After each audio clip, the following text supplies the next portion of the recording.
Well, thank you everybody for joining us. This is the conference on school choice on the post-pandemic era. This is the program on education policy and governance at Harvard University. My name is Antonio Wendell. I'm the associate director of the program. Thank you again all for joining us. We have everybody with us now. I'd like to introduce you to our director, Professor Paul Peterson. Paul? If you could unmute yourself, sir. Good morning or good afternoon. Wherever you are out there, we're so excited to have so many of you joining us for the sessions that we have been having on school choice in the post-pandemic era. The title of this session, which is the 6th in the series that is every Friday at noon Eastern time for 1 hour. The title is Political Support for School Choice Gaining or Losing Ground? And we're very excited because we have authorities that can address this question definitively. So we hope that you will enjoy the discussion. And to start the discussion, let me just mention that a number of polls out there are showing increased enthusiasm for school choice. The latest is a Real Clear Politics opinion poll that found 74% supporting the use of tax dollars for public and private school choice. And in Virginia, the Republican candidate for governor ran on a school choice platform and won the election in a very tight race. But these are just, straws in the wind. They don't necessarily mean that school choice is taking over. It has never done so in the past, and there's no reason to think this is necessarily going to happen now. So I would love to have you all ask your own questions about this topic of our speakers. But before turning to our speakers, let me recognize Antonio Wendland, Nick Tavares, and Michael Poor, who have carried the administrative and technical workload for the conference. And also, I would like to introduce Daniel Hammond, professor of education at the University of Oklahoma. He's an expert on school choice, and he's co-moderating the conference, and he's done a lot of the spade work for the conference thus far. So Daniel, take it away. Thank you, Paul. So let me just turn to our panelists then so we can get started. Our first panelist is Maureen Downey. Ms. Downey is a longtime reporter for the Atlanta Journal-Constitution, where she's written about local, state, and federal education policy for 23 years. She was also one of 3 finalists for the Pulitzer Prize in editorial writing, and she also won the Education Writers Association 2016 Opinion Writer of the Year Award. Our next panelist is Beth Hawkins. Ms. Hawkins is a national correspondent covering education at the 74. She has received numerous national and regional awards, including several first-place Society of Professional Journalists Page 1 awards for her investigative reporting. And finally, we have Alisha Thomas Morgan. Ms. Morgan made history when she was elected to the Georgia House of Representatives at the age of 23 and was the first African-American elected from Cobb County. After serving 6 terms, she turned her sights to education full-time, becoming superintendent and working to turn around struggling schools. So before we begin, we'd love to hear from you. So please do, as always, pose your questions. If you can make them succinct, that's better for Paul and I, because that will allow us to identify your question and pose it to the panelists.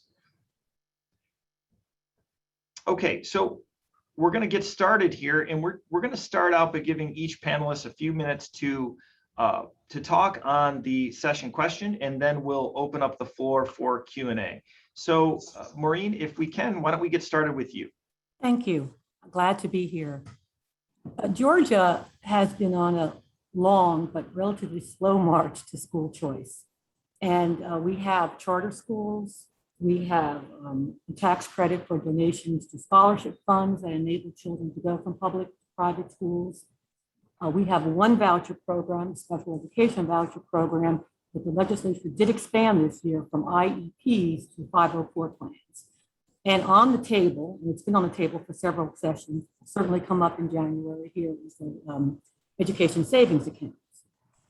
And I do think that the Republican leadership of the state, which is across the state house, state senate, and the governor's office, are counting on what they consider a parent outrage over how schools responded to COVID and what they consider prolonged closings to sort of fuel a new interest in school choice. And that's the legislature. That is their position, and they're already talking about that. They hope to capitalize not only on pandemic anger, but critical race theory, which, as in Virginia, it has surfaced here quite a bit. So those, I think it's fertile ground here, although we have been going in that direction for a while anyway. The only caution that I would say here is that I don't think the parent outrage is as great as the legislature and the legislators think. My feeling is that legislators believe that COVID pulled back the curtain and exposed the failings of public schools. But I found, and sort of set in motion, push to, as you all like to say, I always say the advocates have been, and analysts and researchers keep talking about reimagining and reinventing public education. When I talk to parents and students and teachers, what seems to me is they want to go back to March of 2020 when their schools closed down, and they want to go back to the day before that. They are really looking to go back to normal times. I don't think they have the level of anger that the legislators believe is there. I think for the most part, parents feel like the schools are in a tough situation and that they did the best they could. And the CDC is in our backyard. The schools here follow CDC guidance. So I suspect that choice is going to dominate the legislature in terms of education issues. And there is, again, many legislators who are talking about the parent outrage. But in fact, the parents I'm hearing from now, it is sort of going back to normal. All I was getting were messages and emails about COVID protocols and COVID safety and school closings. But I actually got as many emails from parents who were unhappy about the school closings as I got from parents who were unhappy about the schools reopening. And I suspect that what parents just really want is, I think, a little bit of breathing room. And I am getting the standard messages now about the standard issues. How do I get my kid in gifted education? The lunch lines are long, the buses are late. My school district is talking about redistricting. And that signals to me that parents are back in their schools in a normal relationship. So I think, again, we will see school choice push through, certainly the education savings accounts, but I don't see that level of parent, I don't see parents wanting a revolution. Thank you, Maureen. Beth? Well, I'm just going to dive right in here and give a slightly different perspective. I hear a lot of parental frustration, but at the same time, I also hear a lot of parents talking about wanting to give grace to their child's teachers and their child's school, and recognizing on a personal level how hard the pandemic has been and how deeply everyone has been impacted. But system-wide, I think that there's a lot of frustration with the way that schools have reopened, not reopened, made decisions about who's going to quarantine and when they're going to get out of quarantine. And I think that all of that is going to add up to a very different and potentially, depending on how some of you all in the audience take it and run with it or don't, robust conversation about choice. Among the numbers I looked at in preparation for this was some polling data from Titan Partners that was done on behalf of the Walton Family Foundation that found that 17.5% of children switched schools more than once in the first one time or more. So once or more in the first 18 months of the pandemic. So roughly half of those children switched before fall of 2020, and another half switched a second time by spring of 2021. And that is 75% higher than a normal school switching. And we're talking about changing schools outside of normal sort of grade progression, where you would switch going from, say, 8th to 9th grade. 11 million children, according to Bellwether, education partners ended up indicating that they didn't get what they wanted from their school, and 9 million of those students moved. At the same time, I'm sure you all are familiar with Education Next's annual polling data. And it surprised me probably as much as anyone in the spring and early summer to see that amid all of this changing, backing for charter schools fell from 48 to 41%. Backing for vouchers fell from 55 to 45%. And depending on how you asked other questions about other forms of private school choice, support was softening, but perhaps by not such big intervals. We know that charter school enrollment as of this fall was up 7%, which is huge. I mean, it's in terms of the sheer number of children, it's not very many, but in terms of a 1-year bump, it's a lot. Enrollment declines, I think we're seeing in districts around the country, are ranging from 2 or 3%, which Marguerite Rosa and other scientists of school funding and demographic patterns have said is tectonic, is up into the low double digits in places like Los Angeles Unified. So I do think we're seeing a huge disruption. And the part of it that's most interesting to me is that there seems to be a lot of energy shifting outside of kind of the traditional parameters of district-run school, charter school, private school that you might be able to access with a scholarship or a voucher. And that we're seeing an array of arrangements, such as pods that provide wraparound services, where small numbers of children may stay enrolled online in a core instructional program, but learn under the tutelage of a coach in very small numbers. We're seeing kind of a bifurcation of these creative alternative options between families that are able to support them with their own means and families that are either accessing them through some sort of civic or municipal services in their communities, and families that simply don't know about alternatives. Titan found that the largest barriers to adopting an alternative model were information and finance. And I think that particularly as we talk about what it's going to take to get women back into the workforce, in particular, women 25 to 45, that we're ripe for a discussion about the ways in which traditional schools have not worked for American families.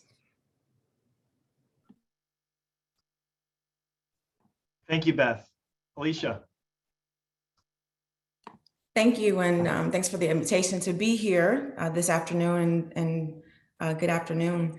So I'm excited about being a part of this conversation. I come to this as a parent, as a former policymaker, as a former superintendent, and especially as a parent. I have a 9th grader who has been we have been navigating together as a family, virtual school, and, are we in school? Are we out of school? What are we doing?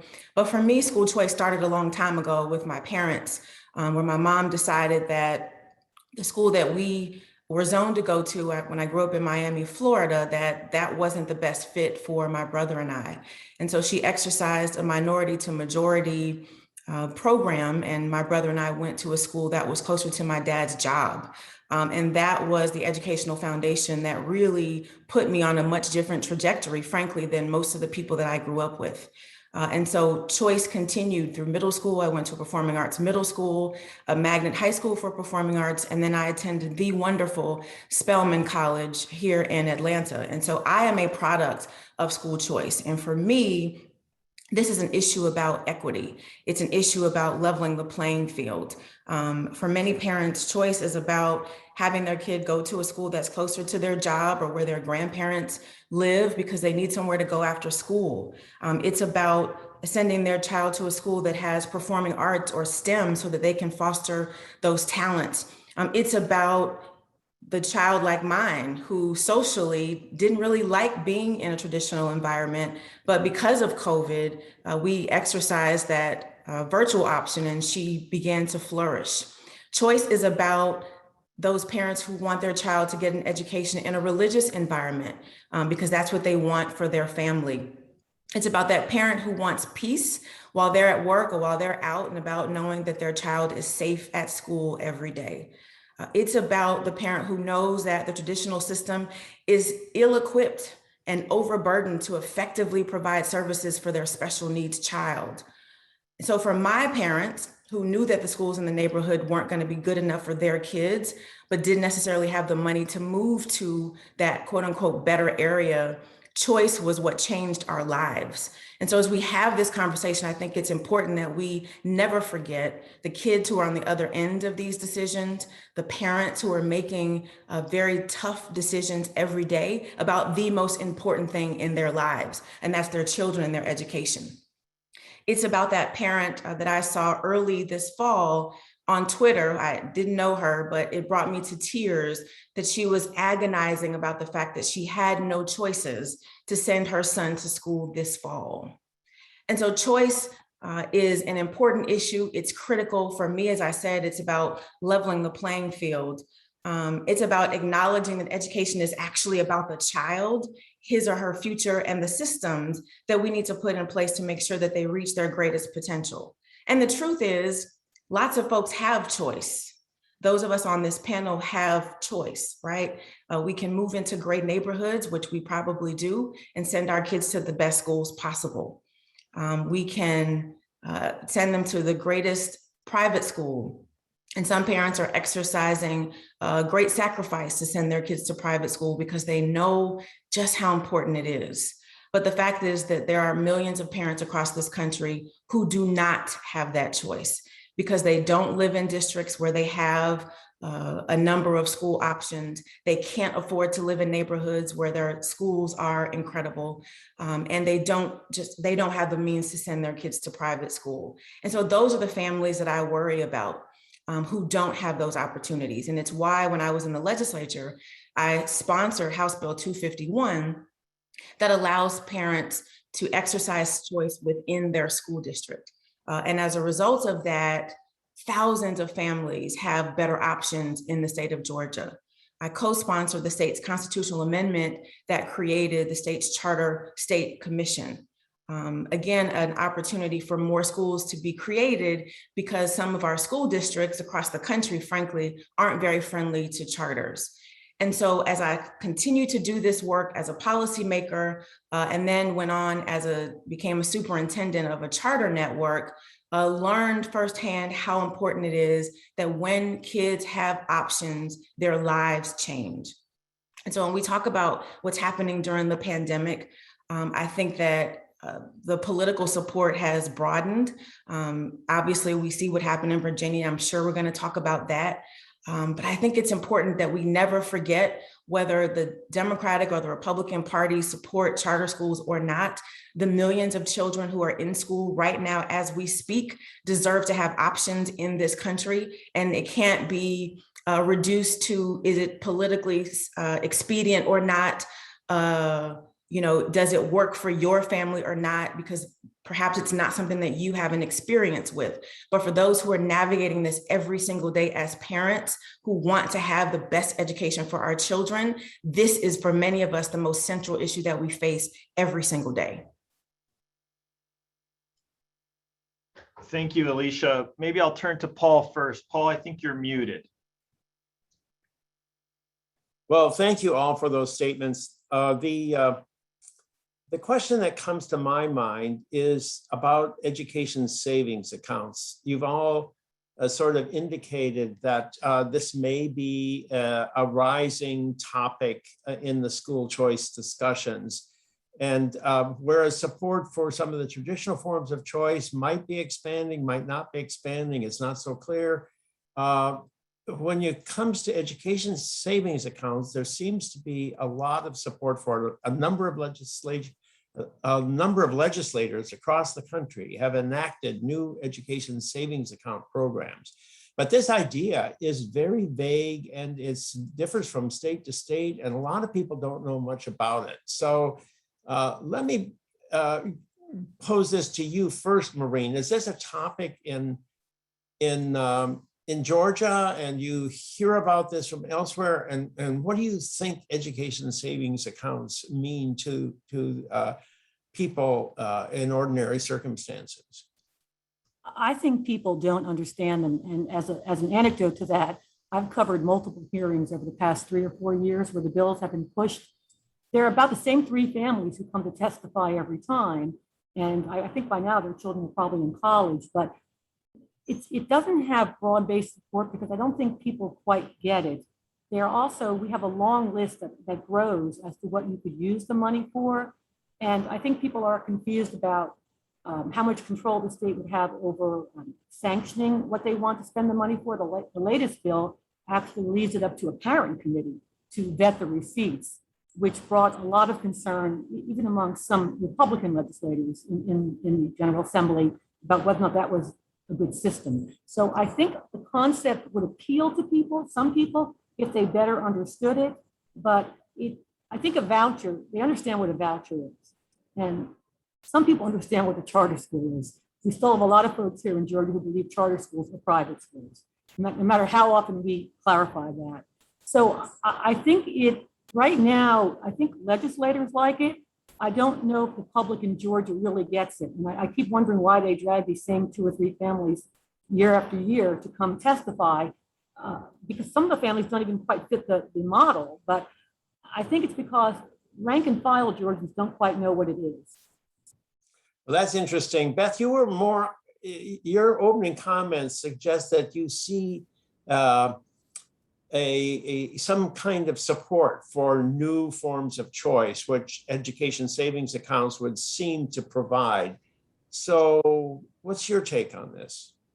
So my recollection from the Education Next poll is that there was some speculation around the increased support for tax credit scholarships that suggested that perhaps the discussion about national infrastructure had influenced that, and that in particular conversations about childcare might have gotten conflated with that discussion in the minds of people answering the poll. So I just wanted to toss that out there. But my opinion is that there are an awful lot of people after the last couple of years who, if you asked them 2 years ago, do you know what a tax credit scholarship is, and would you support private school choice in one of these several guises, would say no, never, absolutely not.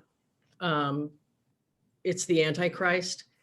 But who now would like actually part of their per pupil state dollars to go for instance, providing services for their child with disabilities who didn't get them during the pandemic and who is still waiting for a compensatory services plan to be worked out now into the 3rd school year, or who may have sent their children somewhere for social, emotional, and enrichment activities and social activities, who would also like some of their money to address that. So I think there has been kind of a cracking open of, well, how do we pay for the things that the traditional system is not doing a good job providing?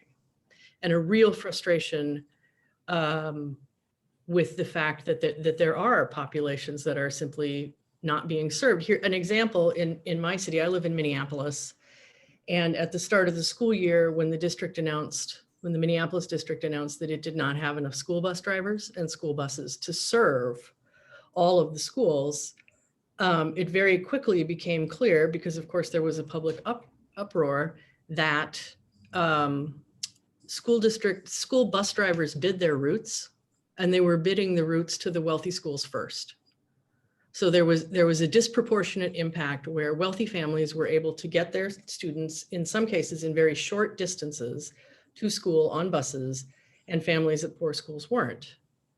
And then so the district began offering payments to families who were willing to transport their own children. So there was a very robust discussion about what would it mean for a family to have $300, $400, $500 a month.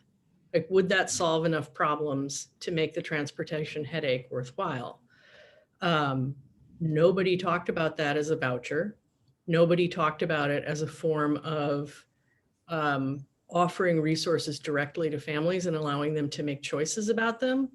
But I think we all know that once you've done that, and once it's become a public expectation, that you can't stuff the toothpaste back into the tube.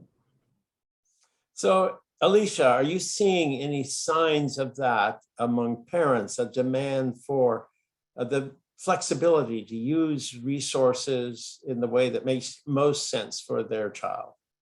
Absolutely. And I think at the core of ESAs is understanding that as taxpayers, we are investing in a system that we have expectations that you are going to serve our children based on the needs that they have.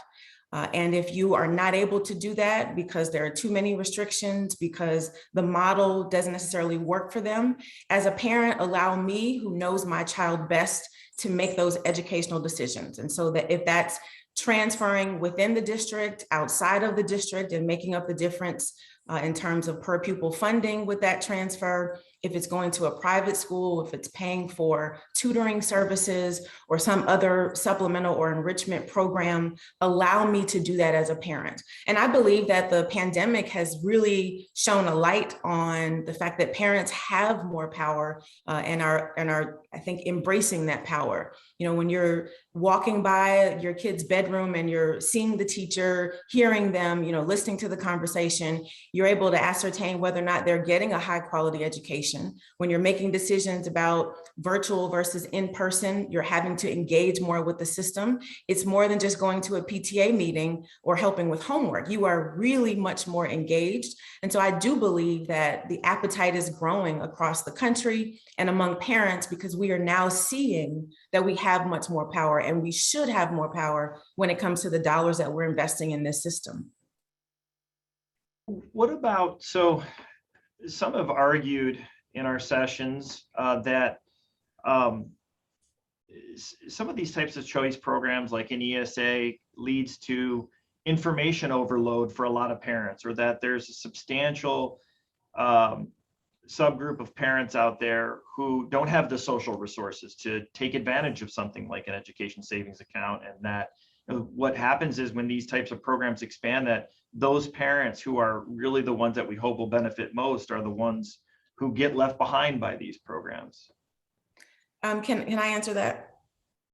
You know, I think it's important to acknowledge this mindset that we may have in education, that parents aren't smart enough, they aren't savvy enough to understand how to navigate this system. And if I don't know anything else, I know what's best for my child. And I don't care if I am low income, if I'm a family of wealth, I know what my child needs. I can get her to the doctor. I can choose where we need to eat. I can run my family the way it needs to be run. And I absolutely am prepared and savvy enough, regardless of even my educational level, to be able to make decisions on behalf of my children. So that's the first thing. It's acknowledging that we have to stop believing that parents aren't smart enough, aren't savvy enough. I also think that we've got to acknowledge, again, who has the power here, right? Schools are not set up, they're not supposed to be set up to be based on what's best for adults or what's best for systems. They're supposed to be set up for the education of our children. And so if we changed our mindsets about what we believe parents have the capacity to do, who we believe are the real consumers in this education system, and who should have the power, we wouldn't be questioning whether or not parents are smart enough, savvy enough to navigate a system to educate their children, which again is the most important decision that we have to make. You know, I think it was Beth who said that there's a desire to return back to normal. And our poll, the Education Next poll, sort of saw any new idea out there didn't get much applause, or less applause now than before the pandemic.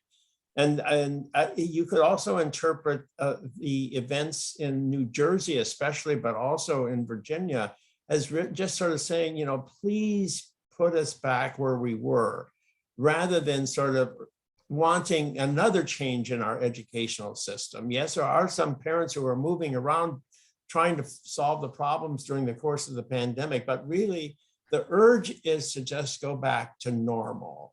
And is that maybe a lot of the talk about, and maybe the Republicans who are saying, oh, this is our moment, are just going to go push that envelope too hard And it's really, there's not as much support out there for massive change as some of the politicians think there is. I'm going to throw that to Maureen. I'm glad that you did throw that to me, because I do want to point one thing out in Georgia. Our enrollment has rebounded. And what's most interesting is that we saw 7% growth in the pre-K and kindergarten enrollment, and I believe an 8% or 9% role in high school freshmen this year. So the idea that parents were choosing other options, and then that may not be true for every state. We were quite surprised to see that when the enrollment numbers came out in October.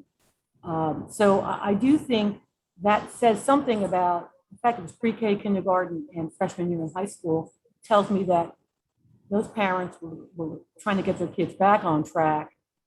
So I do think that there is a great push for normal. And to Alicia's comments about parents having the capacity to make that decision, you know, Alisha can talk about this, but I covered the sort of demise of this charter school network that she led, that was actually held out as a model by Governor Nathan Deal, Ivy Prep, and it expanded to new schools and a high school. And a lot of that fell apart. And I actually went to some of the parent meetings there. So parents had, and they didn't know what was happening, honestly. They were confused. And now we're back to one Ivy Prep school rather than, I think we were up to almost, Alisha can talk about this, 4. But I just want to make clear that parents try. I have 4 children and I make decisions for my children, but I have a full-time job. And so I do think parents can make decisions. I do think that they want the best for their kids, but there is also some unknowns out there. So for example, the parents that were in Alisha, that were in Ivy Prep, I interviewed many of them, and they were very unhappy. Teachers, they said teachers were leaving, their kids weren't getting what they wanted. They were pulling them out to public schools.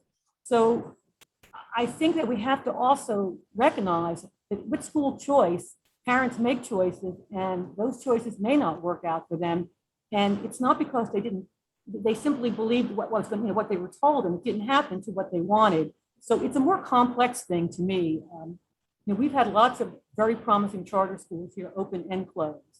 And, and not always the ones we expected either. So I think that I'm just throwing that out there, and Alisha may want to, address that about when things go wrong. So Alisha, you want to respond? Absolutely. I think, facts are really important, and Maureen and I have had many interactions around these issues. And I think it's important to note that Ivy Prep was founded around 2007 or 8, I don't remember exactly the year. I was the superintendent from 2015 to 2018.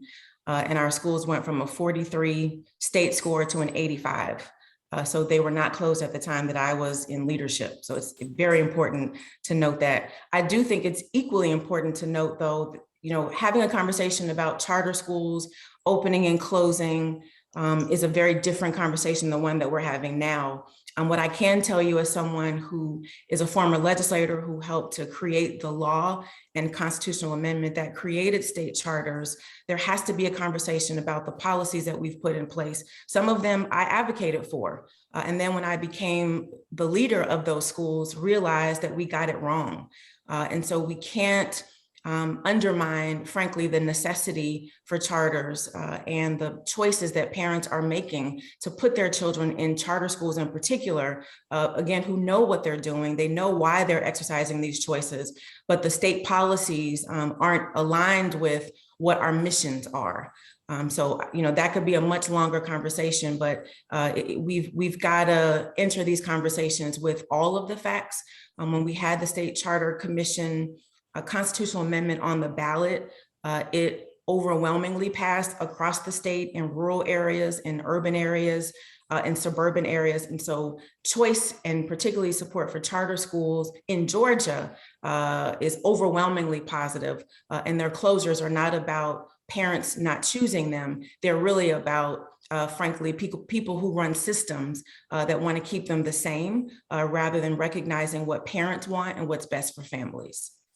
Well, Beth, maybe there is a demand for choice in southern states and in red states more generally, but I have seen very little activity in the blue states around the country. since the pandemic or before the pandemic. If anything, I've seen greater resistance. It's become a more polarized issue. Yet you said something to the effect that parents are looking for options out there.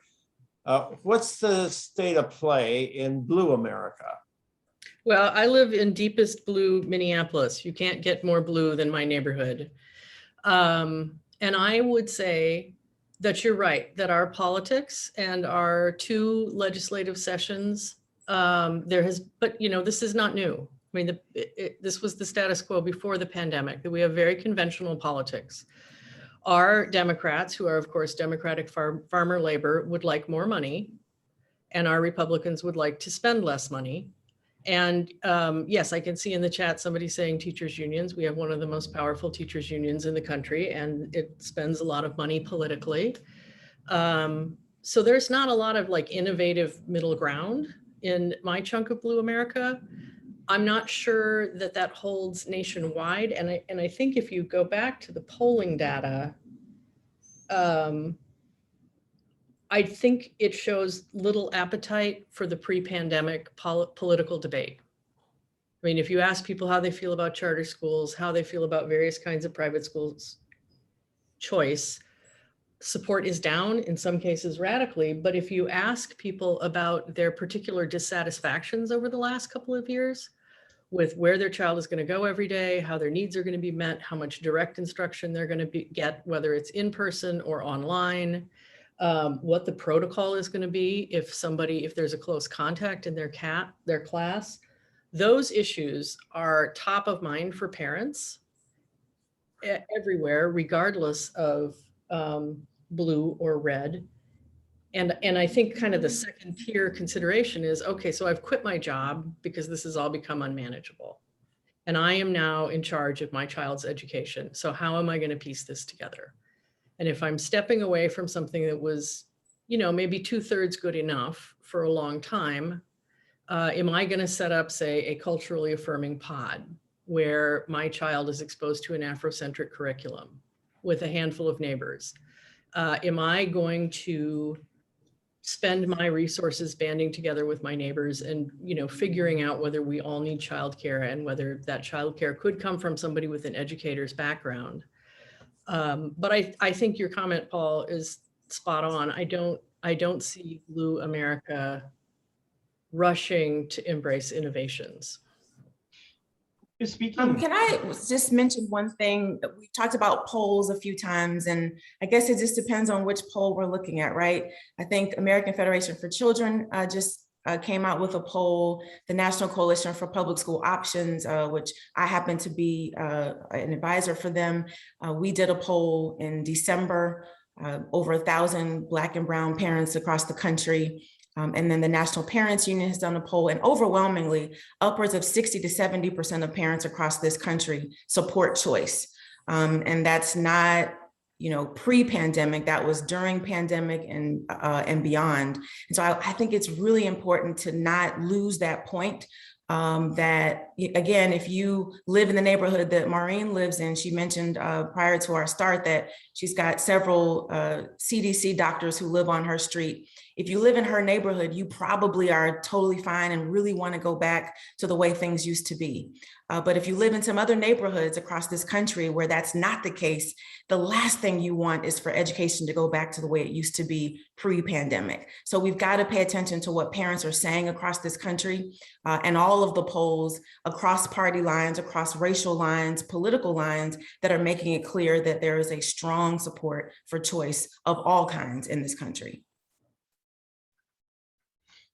Yeah, Alisha, thanks. That was going to be partly my question, was that some of the polls show divergent results, but I wonder, because all of you are such close watchers of these polls, I wonder how much of these differences are just sometimes due to the way the question is asked to the public. I mean, if you look at some of these polls that you're all citing, they each question sort of has its own little nuance, and that seems to map onto differences in responses.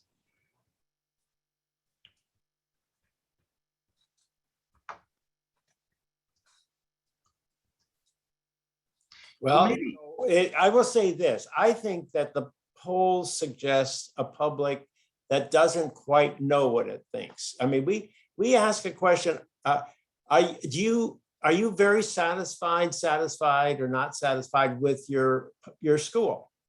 And we found overwhelming levels of satisfaction in the middle of the pandemic and last June, when we sort of thought maybe the pandemic was coming to an end, but it had been going on for 18 months, as high as ever before. I mean, it was even higher. So people were sort of saying, well, the schools are doing as well as can be expected. At the same time, they were saying, my kid isn't learning.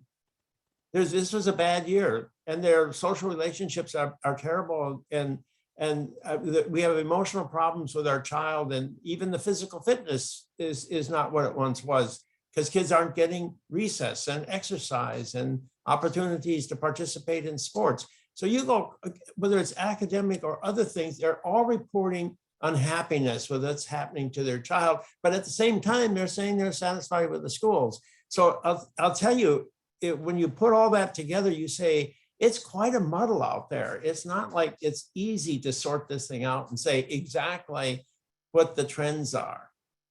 And maybe we won't know until voters have to vote on election day. And maybe we saw a straw in the wind in Virginia. Maybe we didn't. Maybe Virginia is just a particular circumstance because a candidate made a mistake in the middle of a debate. So I don't know, Beth, what do you think of that? I mean, I think it's been true since the dawn of education public opinion polling that parents rate their own child's school very highly, and they think the state of public education is terrible. And that comes through year after year after year. And I think if you look across, I'm very anxious to see the spring 2022 data, because everything that I looked at in preparation for this went up through the end of the school year in 2021. And I sense that between June and September, there was a groundswell of, are you kidding me? We're not going back this fall. Like, we have to piece it together again. We still don't know, very basic logistical decisions about where our children are going to be spending the day and what kind of health protocols there will or will not be. So I'm guessing that the data that we'll see coming out now will be different. Most places seem to have gotten it together in the meantime. I mean, it seems like we're cruising towards some normalcy. But I also see data about greater parent satisfaction that has nothing to do with school governance or interdistrict choice or how the child's placement occurred or how that placement is being paid for. I see that parent satisfaction is going up with a small number of children, an adult who's attending to that child's individual needs. I mean, if you dig into the Titan data about the 17.5% who switched one or more times, the vast majority of those people switched because a model simply was or was not working for an individual child for reasons that accrued to that child.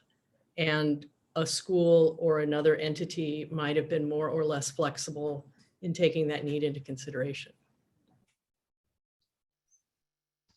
Well, maybe we'll take a couple of questions here from the chat. So we have one comment here. The poster argues that Maryland has the worst charter school law in the nation. What changes to the law would we need to pass to attract the larger charter companies to consider Maryland? And then the poster makes some comments on unions being an issue there. Do you have any thoughts on this question? I certainly speak to the policy side of this. As I kind of alluded to in my previous comments, there are a number of things that I think need to change with charter school policy. Number one is looking at accountability. We have defined accountability in the charter movement as you have to outperform the district. And when you really look at the numbers, we should ask ourselves, is that really the best measure? We won't even talk about what performance looks like in districts and whether or not, that makes sense. But when you think about virtuals as an example, that may be serving students who have dropped out or have a different kind of lifestyle, should they be measured the same? And should we define success as the same as, you know, an astute, wealthy school in the northern part of a district, right? So accountability has to be defined more clearly. We've got to ensure that we involve parents even more. Charter schools are required to get the engagement of parents as they're starting the school, but when a decision is being made to close it, we don't ask parents at all about their satisfaction and whether or not they like the school that their child is going to. We base that decision solely on some of these, again, accountability measures that may or may not make the most sense. So it's about accountability, it's about parent engagement. It's about redefining what the purpose of charter schools are. Some of us think that it's just about outperforming the district and suggesting that district schools aren't doing their job, and that's not the case. Charter schools are not about, we don't like traditional public schools and so let's leave them. Charter schools are about offering another option and doing what's best for kids. And so we've got to have a more in-depth conversation about why we're chartering, what that application process looks like, who should be involved, what the accountability measures are, and how involved parents should be in making decisions about what's best for their kids. And I will say, I think it's important to note that there are some states in this country that have very weak charter laws with no accountability, and anybody can come and open up a charter school, and that's a problem. That hurts all of us who are trying to make sure that we have high quality public schools all over this country. And so I'm not going to sit here and say that all charters are great. All traditional public schools aren't great. All private schools aren't great. But what we do need to do is make sure that we have more schools that work for kids, regardless of what they are called. So Maureen, you seem to be the skeptic here. I hear Beth saying there's a lot of unhappiness with the traditional district-run school, especially in the midst of the pandemic, and Alisha's underlining that. So you're saying, no, not really. People are unhappy with the situation, but there hasn't been a transforming sense of a demand for change as parents have gone back this fall and found problems haven't gone away. They're still out there. So, and you actually mentioned at the beginning that you did feel that parents were concerned about the issues they were facing as they were going back this fall, but you didn't see them turning into a landslide change of opinion. So you want to comment on that? Yeah. You know, I think what parents ultimately think about how their schools performed in COVID is probably in the future. I certainly know that when schools opened here in August, and most of them tried to open in August, and in fact, many of our rural schools never closed, were closed only for a short period of time in 2020. But the metro Atlanta schools that tried to reopen had many issues with the Delta variant. They had quarantines, they had rolling quarantines, they had teachers out, they had kids out. So I think in the first few months of school, actually, there was a lot of chaos here, keeping in mind that we opened August 3rd in many of the districts. You know, as a reporter, I've covered schools in 3 states. And I remember when I first began reporting on it, I met one of the dean of education writers, a guy from Charlotte, and he mentioned to me that parents like schools for a lot of different reasons. It may not have nothing to do with academics. They may be in a school that appears to underperform. And to Alisha's point that parents know best, I covered school closings in DeKalb County here. And DeKalb was trying to, a big metro county, they were trying to close 13 schools. They had a series of 8 public hearings, and parents from each one of those schools, which were underperforming schools, they were going to combine them with better performing schools down the road. The parents fought tooth and nail. And when I interviewed hundreds of these parents over that year period, what they would tell me is, well, the secretary knows my student's name, the band is great, my child is loved here. It was interesting because I was the kind of parent that judged the school purely on academics. And I found that parents have a whole checklist of what's important to them. And, you know, I think that we have to, and there's also something to be said, I think, at least in Georgia, parents seem to have a preference for neighborhood schools. They want a school where their children know the kids and they're in their community. And it's partly because we are not an easy metro area to travel, as I mentioned earlier in the beginning. It can take a long time to go 6 miles here. So, I think there's individual characteristics. I also think in general in Georgia, any polls that we've done, not being done by any kind of interest group, but sort of straight ahead polls have shown great deal of support, as you all say, for their own school, even while sort of agreeing with the general conversation that schools are not where they should be. And as a reporter, I cannot tell you why one parent will keep their child in an underperforming school simply because they feel like the school secretary and principal knows every child by name. And when I try to say to them, well, how about the math scores? It's not something that they seem to care about. And as a reporter, I feel like I should tell parents they have to care about that, but sometimes they don't. And I'm not sure it's our role to say parents have to abide by the same criteria that we do to judge. Everyone has to judge schools the same way. Yeah, Maureen, there's a good question here in the chat that relates to that. So I know our session is on political support and where it's going, but this poster says that he's sort of astounded that we're not talking about how is it that school choice operates as a mechanism to transform learning across the system, and how do we know that school choice is indeed transforming learning across the system? And that's the question that's posed here. Maureen, did you want to follow up, or Beth, did you want to follow up on that? I'll just say something quick about that.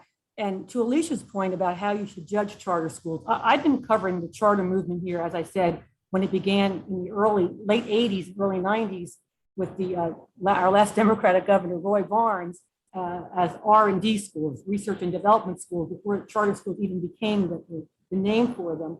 So I've been there for a long time, and the initial selling point of charter schools was, in fact, as Alisha said, they'll outperform their local traditional public school.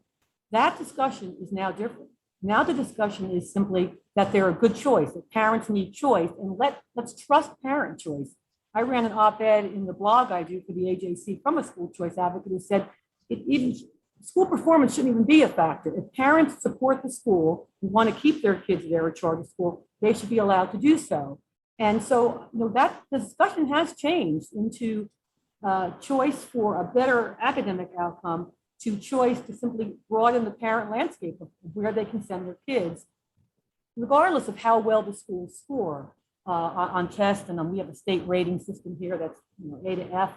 And in fact, our charter schools are mixed. Sometimes there are some excellent charter schools in Georgia, and there are some that are simply middle of the pack and not doing so well. But I have found that it doesn't necessarily influence the parent support for those schools. So Alisha, you may want to comment on that, but I would like to also comment on why it is that when we see support in the African-American community for school choice, and you see more support there than you do in the white community, why doesn't this translate into more action by Black political leaders? Why aren't they leading the fight for school choice, especially now when the minority students have been suffering, especially as a result of the COVID mitigation measures? Thank you for the question. I think the answer is actually the same for both.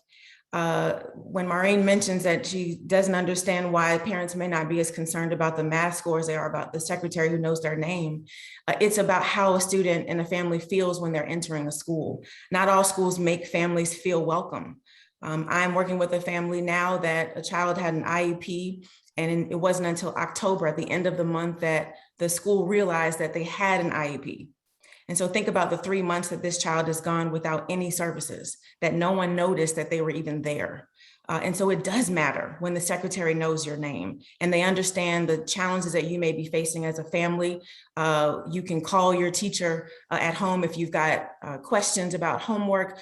There's a relationship there. That's what schools ought to be about. And so parents want to choose environments where their kids and their families feel safe, where they feel welcome, and maybe the math scores are a little bit lower, possibly in some cases they're not, then they're sending school, but they want to be in a place where they feel good and they feel like they're getting all of this educational experience, not just a high math score.